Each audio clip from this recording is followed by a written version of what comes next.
You're watching KPBS, a public service of San Diego State University. Minds that move the world.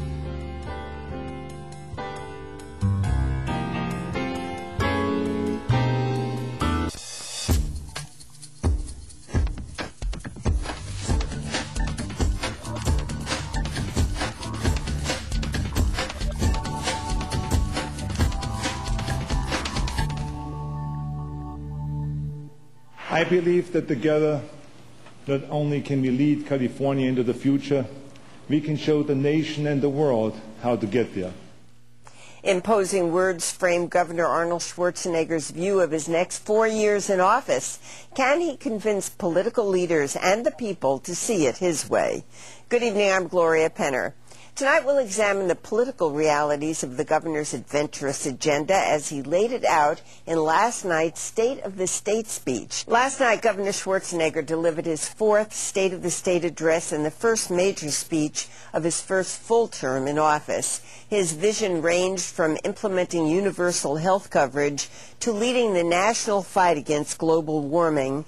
He credited legislative leaders on both sides of the aisle with great ideas that contributed to a shared vision. And certainly he'll need bipartisan support to move his ideas along. To examine how the governor's speech is playing out politically, we've invited Mark Price, a Republican activist who has worked with the Schwarzenegger administration, and Wade Sanders, a Democratic activist who was California campaign coordinator for Senator John Kerry's presidential bid and Deputy Assistant Secretary of the Navy in the Clinton administration. So, gentlemen, let's look first at what the implications are of this speech. Just let's start out by weighing just how important this speech was to the governor's next 4 years in office. How important, Mark? I think it was very important. What he did was he laid out his plan to work together, and he's smart enough to know, as a Republican governor and a democratically controlled legislature, that if he's going to get anything done, if he has a hope or a prayer of accomplishing anything in the next few years, he's going to need to bring them along and go their way a little bit and meet somewhere in the middle. And I thought he accomplished that last night. I thought his, as you said at the outset, his acknowledging the works and the goals of some of the top legislators on both sides of the aisle and encouraging them and saying flat out, I will work with you on that. I thought that was positive, and I thought it was very good.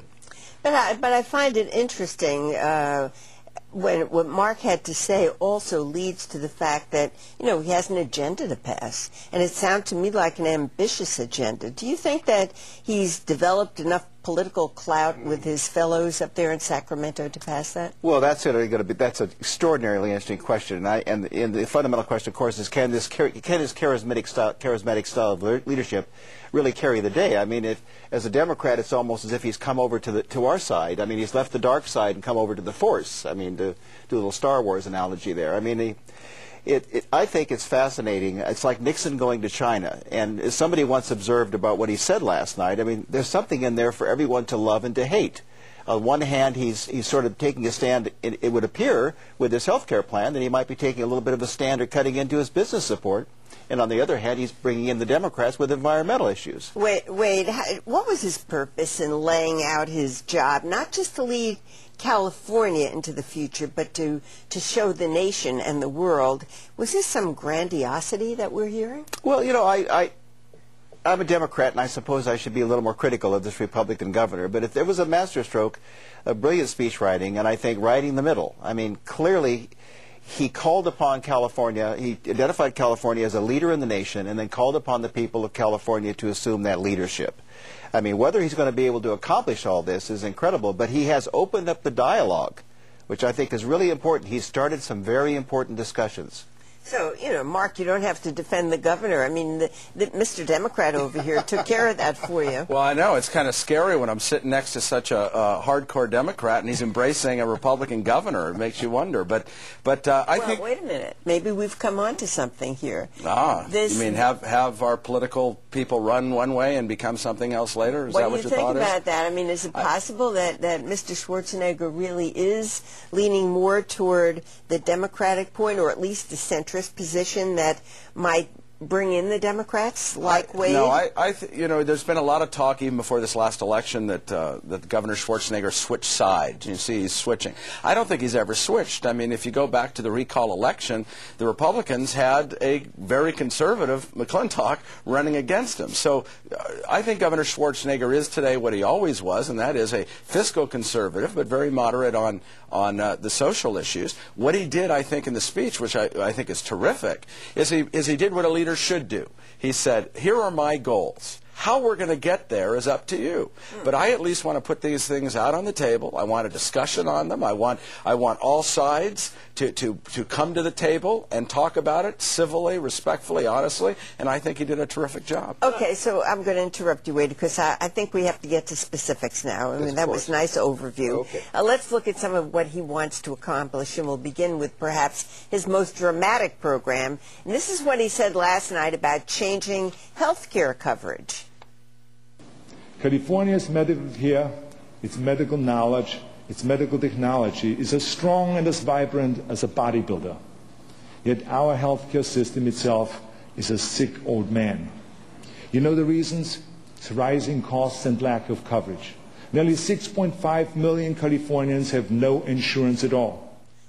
So without getting into too much detail, he did set out a program that provides coverage for just about everyone, including illegal immigrants. Mark, how much of a problem will that be for Republicans? Oh, a huge problem. A huge problem. And in fact, I think that his prison reform, which the percentage of illegal immigrants that are in our prisons and causing part of the problem that we have in our prison system, ignoring the concern that especially Republicans, but I think all Americans should have with the illegal immigration problem that exists, with the incentive, in essence, that he's created through this health care proposal, saying illegals, come on over. We're now going to have a state program to ensure that you are going to be taken care of health care. So he's going to have to struggle with his own party in that one. But on the other side, Wade, employers are going to have to provide coverage or else pay 4% payroll tax, which some people have criticized as too low. Do you see this as a problem for the Democrats? Well, I don't really see it as a problem for the Democrats, because what's interesting about the 4% is that, and we won't bore you with a lot of details, but most businesses already pay 6 to 7% of their payroll for that particular expense. So it really isn't. It is not an extraordinary expense. I mean, my feeling about it is that, look, I mean, you take an approach with health care that's either a privilege or it's a necessity, that it's a right. And as a Democrat, our party feels that health care, a healthy lifestyle, is a right, not a privilege. But is this about as close as a state can come to single-payer universal system without calling it that? Yeah, first of all, I want to say that Republicans would love to see a system where everybody is covered. The question, I think, comes down to who's supposed to pay for it. Should the government involve itself even to the degree that Governor Schwarzenegger wants to involve the government? I mean, mandating that that hospitals pay 4% and doctors pay 2% out of their revenues to help offset the costs. I don't know that from a Republican perspective, that we view that as anything other than a tax increase. Let's see, the brilliance of this is that it brings all the parties to the table. It brings labor, it brings business, and it brings the insurance industry to the table. It brings all the players. It starts the dialogue. I mean, to engage the insurance industry, which is clearly the most powerful entity in this world, it's the wealthiest, it's the most powerful, and to bring in labor, which is a significant influence, and the concerns of business. That's what's interesting about this, because even though it may be single-payer in effect, as the governor has said, if you can't afford it, the government will pay for it. I mean, that sounds pretty extreme, but at the same time, he's bringing all the stakeholders in. All right, let's look at another point that he made early on in his speech. The governor talked about California's black eye, its overcrowded prisons, and here's the way he put it. Our prison system is a powder keg. It poses a danger to the prisoners, a danger to the officers, and a danger to the well-being of the public if, as the federal courts have threatened, that we are forced to release prisoners because of overcrowding. We have thousands of prisoners housed in gymnasiums, TV rooms, dining rooms, hallways, anywhere there is space. You all know that we have 172,000 prisoners in facilities that are designed to hold about 100,000. That is a danger, and that is a disgrace. Wait, I don't think he told us something that we don't already know, but what did he tell us about what he's going to do?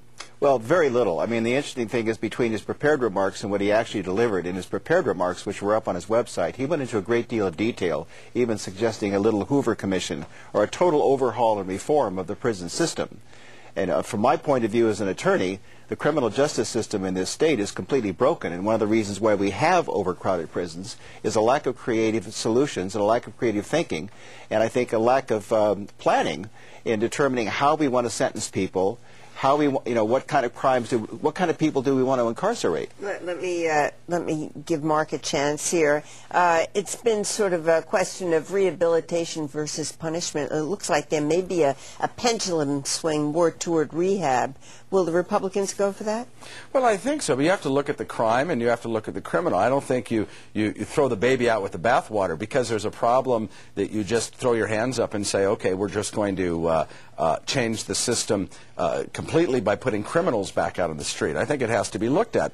But back to what I think Wade and I both have said is the overall beauty of what Governor Schwarzenegger did last night is that on all of the things he talked about, he said, I want to have a discussion.